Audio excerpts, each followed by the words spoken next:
hasn't been so easy. I'd say trying to stand out really, just because there's so many letterers out there now. Calligraphy has become like a really big thing recently. I mean, it's kind of always been that way, but then it had this long period of where it just went away. I mean, right now, like some kids aren't even learning cursive anymore in school, which like kills me so bad. So I don't know, it went away for a really long time, but it's back. And now there's like a modern twist on it. So I think that now that it's so saturated and there's so many people out there, it can definitely be difficult to stand out and still kind of be you and not just do something because somebody else is doing it, but because that's what you love and that's what you want to do.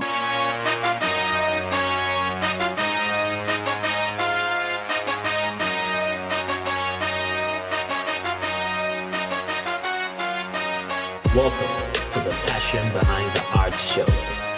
It's all about diving in with individuals to learn the story behind their passion. It's your host, Daryl Pinkham. Well, it's another awesome week, another great guest, and another opportunity for me to bring you value through someone else's story. But before we jump into that, I'm just so excited that episode 100 is coming up and it's gonna be amazing. If you know about episode 50, I did a 9-hour live stream with about 12 guests, and I'm pretty sure I'm gonna do something similar to that again. So to learn more, go to passionbehindtheart.com/100. That's passionbehindtheart.com/100. Episode 100. It's coming and I'm so excited about it. Remember, subscribe, leave a review on iTunes. We are on Spotify. We are on TuneIn Radio. We are on Apple Podcasts. We are on Stitcher. That's passionbehindtheart.com to learn about everything that we are doing and what's going on with the podcast and what's the next moves. So without further ado, let's jump into this week's episode. Well, I am excited to have Chelsea Law on the Passion Behind the Art Show. Chelsea, welcome to the show. Thank you. Thanks for having me. This is fun. I'm excited. We kind of kicked it off on the wrong foot. She's a Yankee fan and I'm a Mets fan. So we'll see if we can make amends before this show is over. We'll try and convert you by the end of this conversation. Oh, man, that's funny. So, Chelsea, let's jump right into it. How did your creative journey start? Well, I was not a creative kid at all. Not even close. I was not artistic. The only thing I ever really did was I liked nice handwriting. I liked pretty handwriting. I tried to always write really neatly. But I mean, I kind of really started focusing it like 2 years ago. Really? Yeah, I was really bored. I was really bored one day. And lettering videos obviously are all over Instagram, and I would watch them like over and over and over again. Oh my goodness. Those are so fun to watch. So why can't I do that myself? So I was really bored. And so I bought some brush pens and I don't know, I just never put them down. Just spent hours upon hours upon hours upon hours. Wow. And this was 2 years ago. Yeah. December of 2016, I picked up my first brush pen. So what would you say was like the most major change, well, plus or advantage that came from just developing this skill? I'd say that honestly, the best thing that's come out of anything, has been all of the people that I've met that also do it. And I mean, I say met, meaning like on Instagram or online or whatever. I haven't actually met any of them in person, but I mean, the friendships that you make, that like the thing that makes you click with other people, it's just really awesome. Everybody's always super supportive and they're all just so nice. Yeah. Well, for the most part, the whole lettering community is pretty I get this vibe like everyone is trying to help everyone. Yeah, we really are. Yeah. Really. And it makes it so much nicer. There's no competing with each other. If you have a question about literally anything, there's somebody that you can go to and they'll answer it for you, and they'll make a big thing about it and give you all of the answers and everything that they possibly can.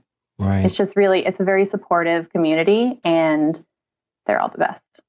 Nice. So I'm curious, what were you studying before, or what did you study before this spark went off?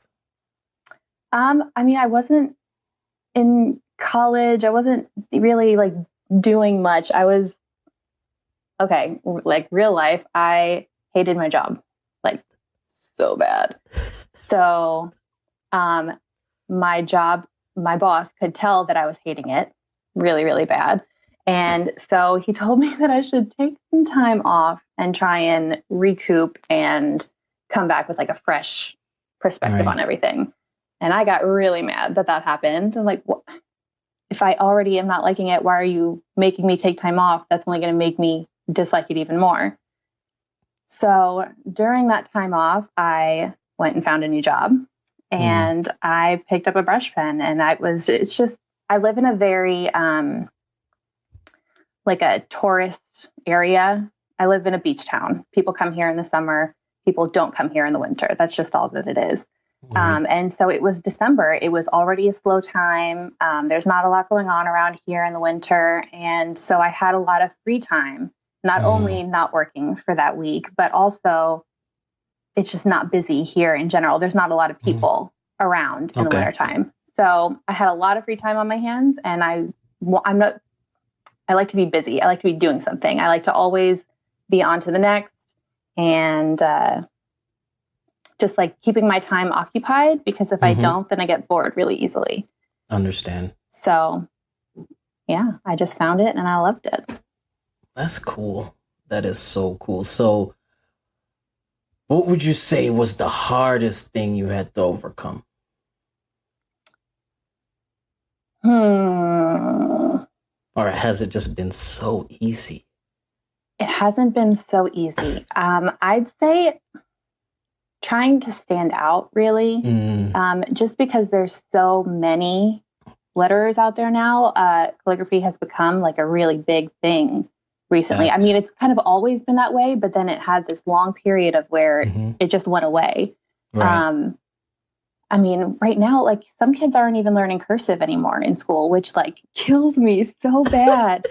So I don't know, it went away for a really long time, but it's back, and now there's like a modern twist on it. So I think that now that it's so saturated and there's so many people out there, it can definitely be difficult to stand out and still kind of be you, and not just do something because somebody else is doing it, but because that's what you love and that's what you want to do. All right. So what kind of tweaks or what did you do to kind of stand out?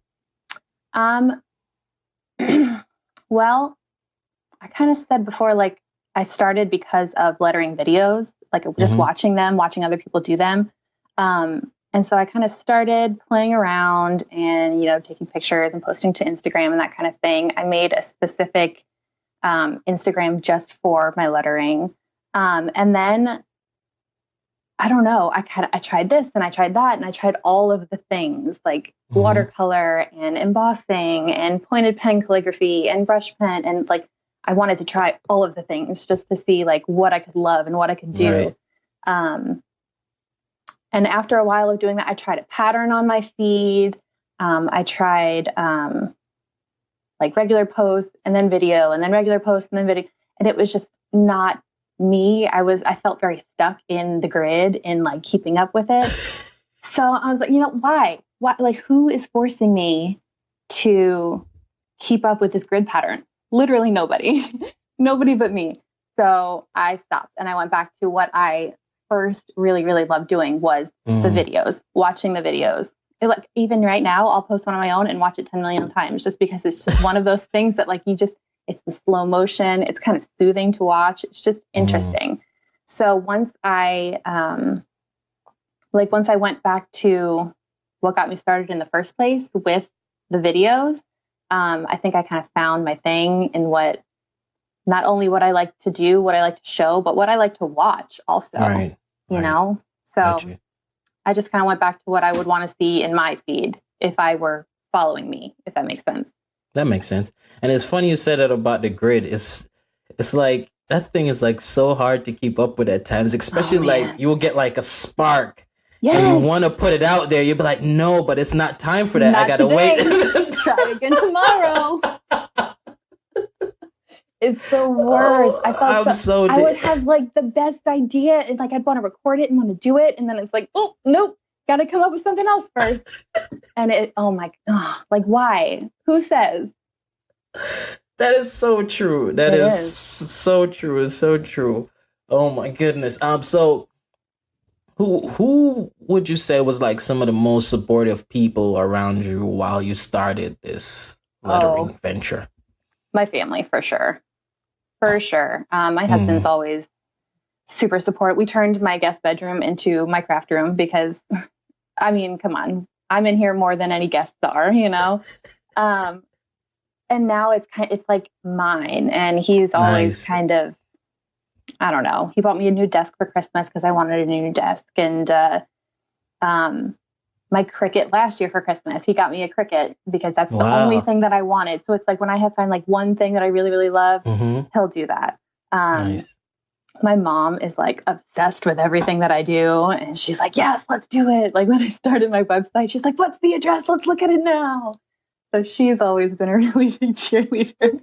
That is so sweet. Yeah. Oh, she's great. And my daughter too. My daughter's 9 now. And she is like, she wants to do everything that I do and she wants to see everything that I see. And so whenever I'm in here, doing literally anything at my desk, she'll be behind me, sprawled out on the floor with her crayons everywhere, coloring on like a board or whatever, just coloring pictures or drawing or whatever. So really just family in general. They're all just so great. Cool. That's cool. Yeah. I definitely, especially with the kids, my kids do the same exact thing. And they'll like bring drawings to show me and like, oh, Daryl, Daddy, this is what I did. Oh, what you think? And it's just so proud of it. And it's just so great. I love it. Oh my goodness. So I know you're doing all of this. And as you know, this is all about me getting as deep as you possibly will let me. Like, if you are you generating revenue from this? And how are you generating revenue from this? Or is this just all hobby? Yes, I am. Not full time, not as much as I would like yet. That's kind of a goal for the upcoming year, is to focus more on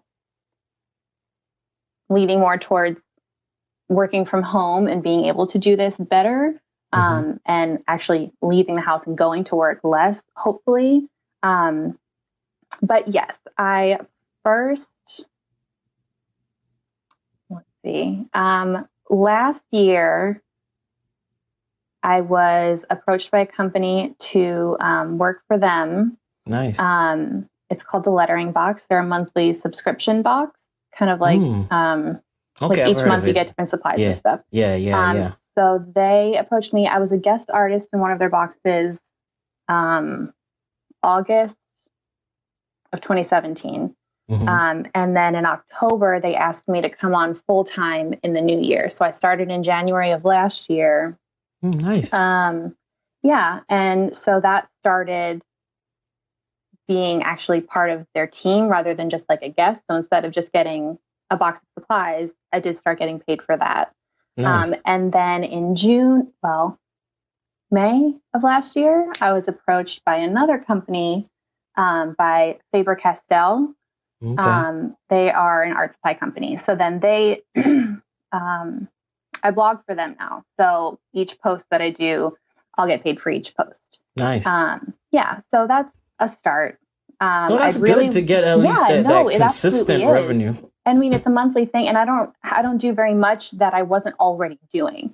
You know what I mean? So it's not like I'm taking 3 hours a day to do extra work that I wasn't doing before. It's just fun stuff using other people's supplies that they're sending to me. I mean, that's the dream, right? Facts. That's the truth. It's amazing. So yes, I would like to this year focus more on bringing it more to like my specific income rather than relying on other people, like another company to do it. Right. I'm just not 100% positive on how to do that yet. So I'm still brainstorming all different kinds of stuff for this upcoming year.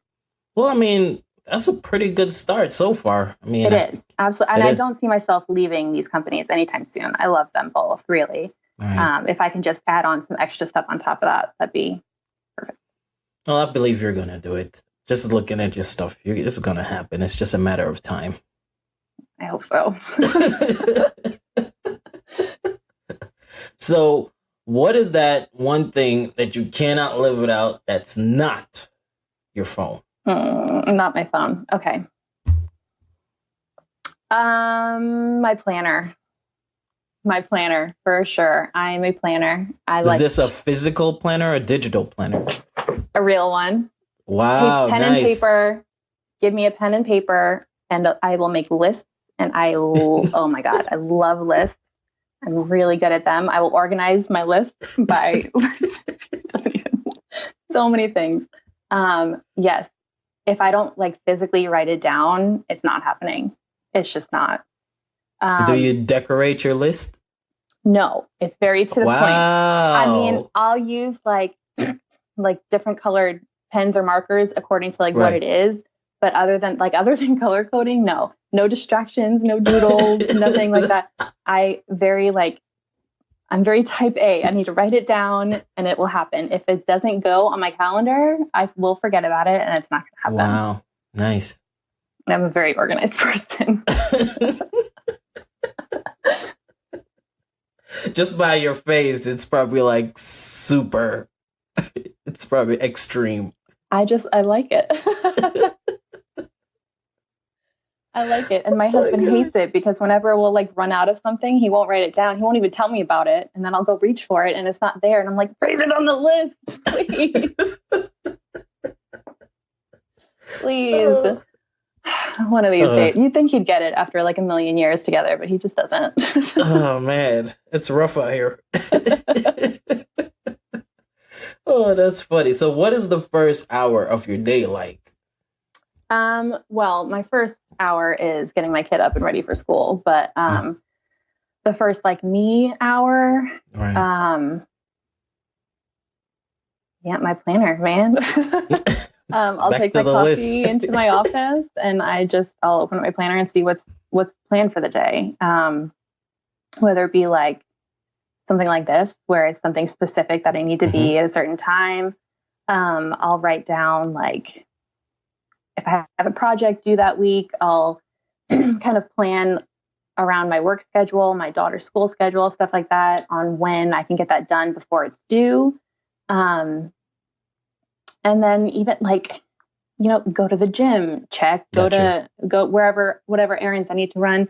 It all starts by like sitting down, reading my list for the day and checking them off. Because once you start checking things off, you'll feel better about it. Yeah, you feel like you got something accomplished. Right. You're getting things done and then it'll make you want to do even more than that. So I try and kind of plan that. If I have any projects due, I'll work on that first thing. If I have nothing to do that day, I might just work on, Instagram posts or start, brainstorming ideas for things to do with my website or something like that. So I'm always trying to do something. So when you're making this list, are you making it the day before or do you make it the same day? How does that go about? Well, I start, so I have a whiteboard and I start with the month. So whatever month I'm about to go into. You're amazing. So you're telling me this list is made in a month in advance. I mean, I can show you if you want me to. So, okay. Well, it starts with one and then I break it down. So like I have a whiteboard. And I'll write like all the things that I could possibly want to get done, like currently for the month of February. I'll blurt out all of my ideas on my whiteboard, just write them all down. And then I have a weekly.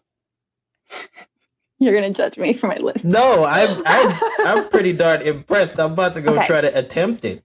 So I have my whiteboard for everything I could possibly want to do for the month. then I have like a weekly paper list, and I'll write down, so like this week I'm free on these days, so I can get this many things done this week and this many things done next week and this many the next week. And then I take my planner, and that gives me daily tasks. Oh, so I kind of break down my big things into smaller things. And if I know that I can't get it done in 1 month, I'll leave it up there for the following month. That way I can do the little bits and pieces to get whatever I can done now. And then it'll roll over into the next month, and I'll have even less to do because I already got some of it done. Okay. So basically you put everything on the whiteboard, and you start moving stuff from the whiteboard to that weekly list. And then from that weekly list, it goes into your daily plan. And then it goes into my planner, and then I check it off every day. Wow. Like, that is impressive. That is impressive. Like, I am struggling with trying to make a list for the day before. Well, that's the problem. What I mean? Well, I mean, like, what you're saying makes sense. You know what I mean? So it's funny you said that, because my first episode of this year, I challenged myself and all my listeners to start planning out the rest of the year. So to be honest, that's what I've been doing all of January, planning out all of February. Yeah. So I'm not to your level. I'm not up to Chelsea's level just yet. I can teach you. It's okay. But that is epic. I'm impressed. Very impressed. I just find it easier to break down like a giant goal.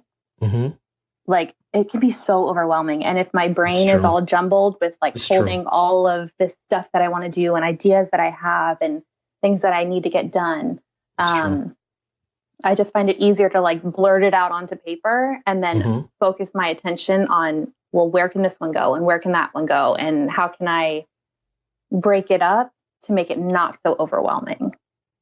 No, it makes sense tremendously. And then you check it off every day, and it makes you feel good about yourself. Like, you really are taking even the babyest steps toward your goals and toward whatever it is that you have to do that week or that month or that year or whatever it is. No matter how small it is, it's still a step in the right direction, and you still didn't do nothing today. All right. I'm writing it down right now. No joke. Monthly. I need to get me a bigger whiteboard. Your whiteboard must be pretty big. It's not that big. It's like a little... Really? I mean... Because I'm thinking, you have like this super humongous whiteboard, and you're just like... fantastic. I would love Then you would go crazy. I would love one of those. No, it's... Okay, do you want me to show you? Or, I mean, this is a podcast. You can't really show other people anyway, but... But I could see it. Okay. All right. It's just a little board. This is February. I already have February ready. So I want my goals for February so far. I want to write two blog posts, because it took me forever to kind of start my website, and then I neglected it. Once I got what I wanted out, I just kind of like left it there. I want to be more active with that. I have 2 projects for one of the companies I work with, 1 project for another company that I work with. I want to start practicing doodles a little bit more, kind of change my direction a little bit, try a few other things. And then I have like a list on the side of like potential blog ideas that aren't happening right now, but will happen in the future. And that's like my month. And then I have this baby for the week. And then it has like an extra little list on the side of all the things that I want to do. Like, you weren't playing when you said you have a lot of lists. It's like, it's list upon list upon list upon list. But like, it makes me feel calmer, because I don't have like a jumble of things like, well, I wanted to do that, but I forgot. And now 3 months has passed and I didn't do anything about it. And then on top of it, you don't get overwhelmed with thinking. Right. It's like, February 1st comes, you already know what you're going to do on February 1st, 2nd, 3rd. And I mean, time passes so fast already that if you don't focus your ideas, then like 3 months is gone and you don't know what happened, you know? That is the facts. That is the facts. I You've blown me away. I'm going to be officially a list maker. I'm not sure if I'm going to be up to Chelsea standards, but I'm going to try. It's all right. You can start. Oh, man. Any book recommendations? All of them. I'm hoping you got a specific book. I don't know. I love books in general. Books that help. It all depends on your goals, really. Mm-hmm. I mean, and some of your favorite books, top 3?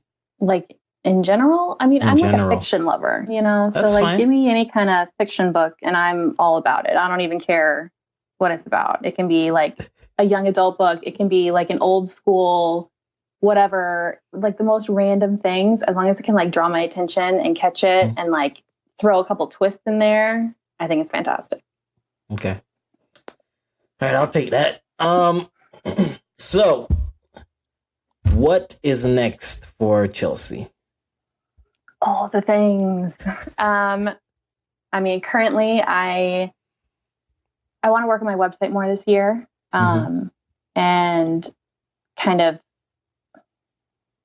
open up shop there a little bit. Like I have a shop on my website right now. There's not really much in there. I have like a free drills worksheet, just something like easy to get started. I have a lot of people ask me all the time, like, I'm new, I really want to do this. How do I start? So I have like an easy blog post I can just show you. Point them to. Okay. Right. Go to my website, click on this, and you're there. I want to be able to do that more with whatever questions I do get. So I really want to focus more on my website with like having that. If that does turn into, whether it be like sponsored posts or even having like banners or something on my web, just a way to make some money doing that, that would be great. So yeah, I'm kind of researching things like ways to do that now and try and hopefully switch over to doing this full time one day. Nice. That's the ultimate goal. One day. Sense. So the question of all, how did you become a Yankees fan? Was this like a kid's thing? I was born in New York. And that's kind of a rule there, is that you have to be a Yankees fan. But no, because I was living in New York too, and I became a Mets fan. Well, nobody knows really what happened there.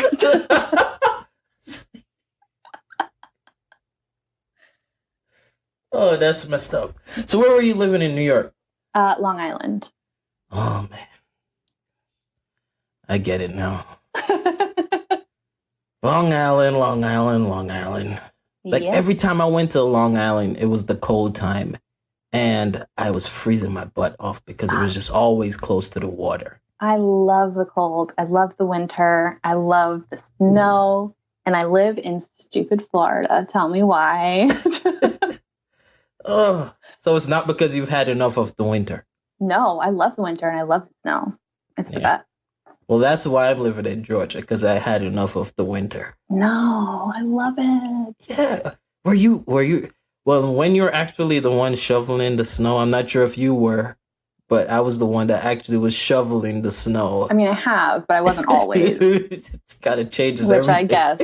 All right, I'll allow it. All right, so where can people go to find you to learn about what you're doing? Instagram is probably the best place. I will always answer DMs as long as you're not creepy. And I mean, my website also, I have an email attached to that as well. Yeah, I don't know. Instagram. Books and brush pens. Yeah. What's your Instagram? Books and brush pens. One word. Book and brush pens. Nice. Well, Chelsea, this has been like awesome. Yeah. This was great. This was fun. This was really fun. Love what you're doing. You blew my mind with the list. I'm ready to go start my list. Go plan your life. You're gonna love it. Oh, well, I'm going to let you go for now, but thanks again for coming on the show. Absolutely. Thanks for having me. Thank you for listening to this week's episode. I hope it's been super valuable to you and you're now ready to take your audience building, your community growing to the next level to help you and help me build our empire, for lack of a better word, or just to build our thing. Remember to stop by iTunes, Passion Behind the Art, and leave a review and subscribe. It's very important to me. It helps the podcast grow, and it makes me feel good to kind of hear from you guys, to know what you like about this podcast, what it's done for you. So jump on iTunes and subscribe and leave a review. Passion Behind the Art. Be blessed.